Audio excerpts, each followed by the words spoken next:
Entre 1880 y 1888, las calles de la Ciudad de México se cimbraron en el terror. Un hombre motivado por el odio cometió más de 20 fechorías sin remordimiento alguno. Sus víctimas fueron únicamente mujeres, quienes conocieron la maldad en carne propia. Esta es la historia de Francisco Guerrero Pérez, el destripador mexicano.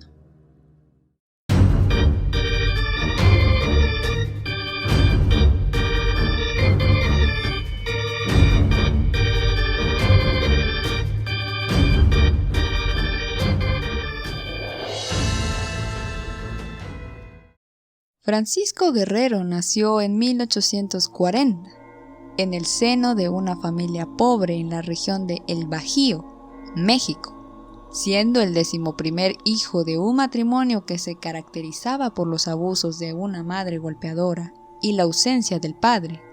Como muchos criminales de su estirpe, Guerrero tuvo una infancia trágica. Fue víctima de incontables maltratos desde su niñez hasta el inicio de su juventud. Harto de ese estilo de vida, con 22 años de edad, decidió emigrar a la Ciudad de México y comenzar a trabajar como zapatero. Pasado el tiempo y desempeñando su oficio con normalidad, comenzó a ganarse la simpatía de propios y extraños. Con la confianza adquirida se hizo blanco de múltiples apodos. Por ejemplo, el mote de El Chalequero es aducido a dos razones distintas. Una de ellas es que era conocido así porque solía utilizar una peculiar vestimenta de pantalones estrechos, fajas multicolores y chalecos con agujetas. Y de igual forma, por una de sus prácticas características, mantener relaciones sexuales a chaleco, es decir, a la fuerza. Por muchos era descrito como elegante, galán y pendenciero. Además, fingía ser exageradamente empático, habilidades que le permitían perpetrar sus crímenes. Pero estas cualidades estaban muy alejadas de la realidad. Guerrero Pérez era manipulador, promiscuo y muy violento. Se dice que disfrutaba de ser económicamente mantenido, que incluso no gastaba un solo peso en la ropa que portaba. Por ello, también lo apodaban Barba Azul, en referencia a aquellos hombres dedicados a seducir, engañar y aprovecharse de las mujeres, viviendo a costa de ellas. Aunque no se sabe con exactitud en qué año sucedió, Francisco estuvo casado y procreó 4 hijos. Asimismo, sus relaciones extramaritales no eran un secreto. Llegó a tener todo un harén de meretrices a su servicio, alimentando el rumor de trabajar como proxeneta. Y ahora que ya tenemos un panorama de este infame personaje, conozcamos los hechos. Comenzó a cometer sus crímenes en las calles de la Ciudad de México, destacando barrios como Tepito o Peralvillo. El modus operandi de Guerrero era sencillo. Abordaba a las mujeres y les proponía sin más rodeos un encuentro sexual. Posteriormente, dependiendo de la disposición de cada víctima para satisfacer los deseos del feminicida, Guerrero las violaba, apuñalaba y degollaba.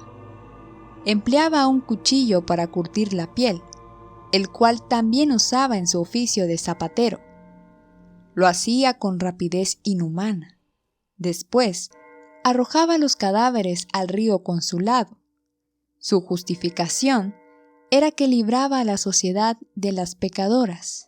Las mataba porque creía que su trabajo era inmoral, que las mujeres le debían una fidelidad absoluta a sus esposos y que el adulterio debía ser castigado con la muerte. Un hecho curioso fue que la vida delictiva de Francisco Guerrero concordó con la del famoso Jack el Destripador, con quien compartía varios elementos. En 1888, cuando la prensa mexicana publicó la noticia de los asesinatos de Jack el Destripador, los titulares anunciaban: «Hay un chalequero inglés». No se sabe con exactitud cuántas vidas apagó. Se cree que cometió alrededor de 21 feminicidios. Desafortunadamente, la gran mayoría de sus víctimas fatales jamás fueron identificadas. Tan solo se tienen los nombres de algunas mujeres muertas, que incluso en algunas ocasiones tan solo fueron identificadas parcialmente. Ellas fueron Candelaria Mendoza, Francisca Rivero, María de Jesús González, Margarita, María Guadalupe Villagrán, Josefina Rodríguez, María Muñoz, Murcia Gallardo y Antonia, la anciana que representó su última víctima. El 13 de febrero de 1888, Francisco Guerrero fue arrestado por el detective Francisco Chávez, tras haber sido denunciado por varios vecinos de una de sus víctimas, llamada Murcia Gallardo. Murcia Gallardo era una mujer pobre dedicada a la prostitución. A principios de 1888, había sido violada y degollada. Su cadáver se encontró a orillas del río Consulado. La última vez en que se le había visto con vida, se encontraba en compañía de Francisco Guerrero. Ya para entonces, Guerrero se jactaba abiertamente de sus crímenes. A diferencia de otros criminales históricos, el chalequero nunca trató de ocultar su verdadera identidad. Sus actos eran conocidos por todas las prostitutas de la zona, pero ninguna era capaz de denunciarlo debido al temor de posibles represalias en su contra. Tras la captura de Guerrero, una nueva denuncia se entabló en su contra. Era de una mujer llamada Emilia, quien lo acusó de violación e intento de homicidio. Según declararía, ella no era prostituta, era lavandera. Había sido agredida por Guerrero en la colonia del Río Consulado, tras regresar de una peregrinación al pueblo de la Santísima cerca de la villa de Guadalupe. Dándola por muerta, la había abandonado en los márgenes del río. Aunque en un principio el autoritario régimen habría censurado la mayoría de las noticias que hablaban sobre estos delitos, para cuando se logró capturar al asesino, la ola mediática no pudo ser contenida, y Francisco Guerrero se convirtió en un hito para las masas. La fama de su crueldad alcanzó niveles nacionales. Incluso fue ilustrado por Guadalupe Posada. Todos los diarios hablaban sobre él. Guerrero Pérez solo fue condenado por la muerte de Murcia y la agresión a Emilia.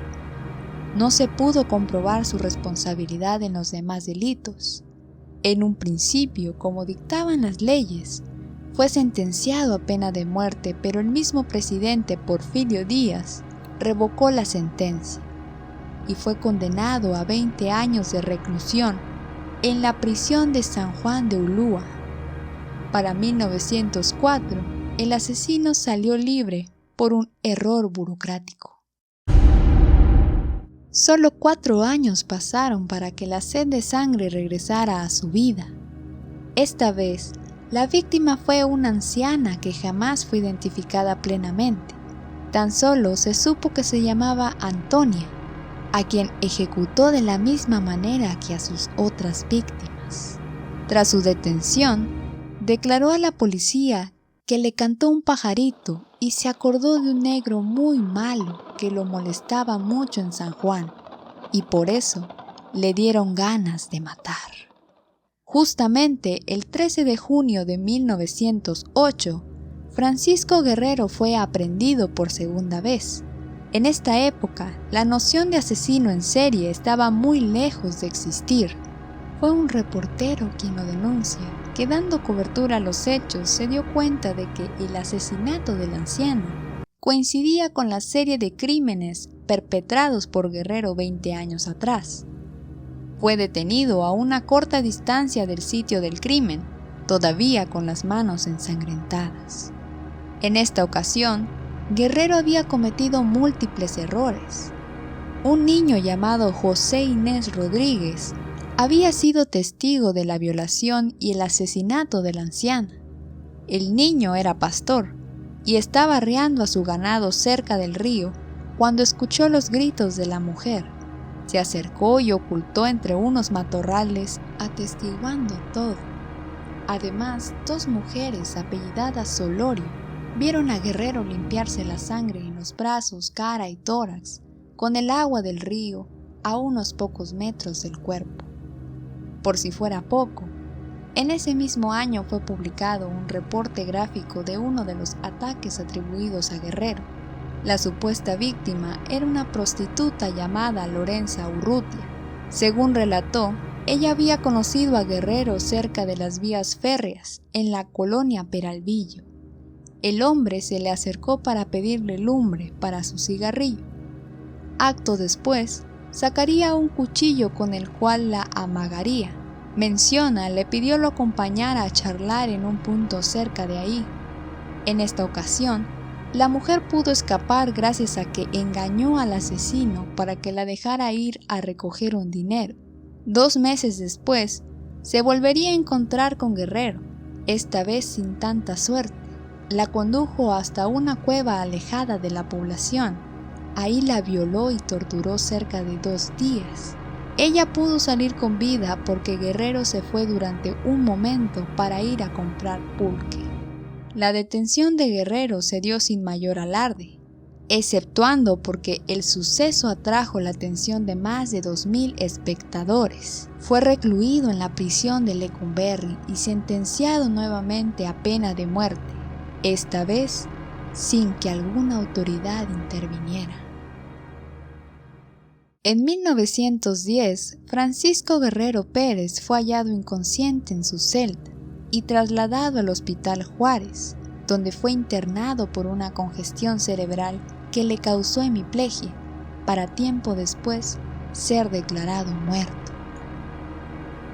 Aunque pareciera una historia sacada de una película de terror, la vida y delitos de Francisco Guerrero Pérez estuvieron plagadas de tragedias. Vimos cómo un niño pasó de víctima a convertirse en un temible agresor.